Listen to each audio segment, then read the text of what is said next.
Hoy se termina la historia. A Marruecos le tenemos respeto, pero en la cancha somos Argentina. Le vamos a clavar 4, ¿me entendés? 4-0.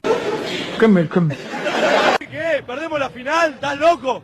Somos los campeones del mundo y ganaremos la copa. Nadie nos baja. Esto es Argentina, hermano.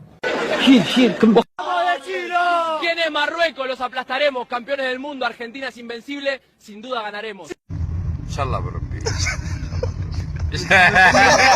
¡Anda Marruecos!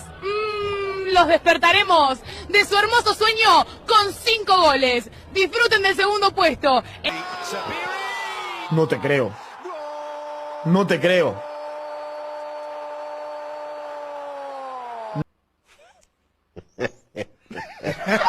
No. Pero. Segunda palo, qué golazo. Otra vez. ¡Qué golazo! ¡Qué golazo! De Marruecos que pone el segundo en el marcador. Othmane Mama le regala un pase de fantasía a Zamiri que no perdona. El goleador otra vez de esta selección de Marruecos que pone el segundo en el luminoso.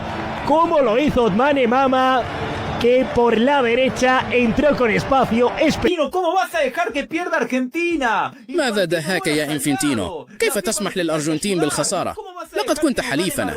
كان من المفترض أن يساعدنا الفيفا. كيف تسمح للمغاربيين بالفوز علينا؟ كان يجب أن يساعدنا. يا لك من عديم الجدوى. Supongo que ya a esta altura los mexicanos ya se fueron del video. حسنا، أفترض أن المكسيكيين قد غادروا الفيديو الآن. إذن يا مغرب، تهانينا. لا أستطيع التصفيق لأنني أمسك الهاتف، لكن تهانينا للمغرب. لقد لعبتم بشكل جيد، لعبتم أفضل، واستحقيتم الفوز بلقب كأس العالم تحت 20 سنة. كان بيلاردو على حق عندما قال إن مستقبل كرة القدم في المغرب. سخر منه الكثيرون واعتبروه مجنونا في ذلك الوقت، ولكن في النهاية كان بيلاردو على صواب. إذن تهانينا للمغرب، ونحن لن نبكي. نحن لسنا مثل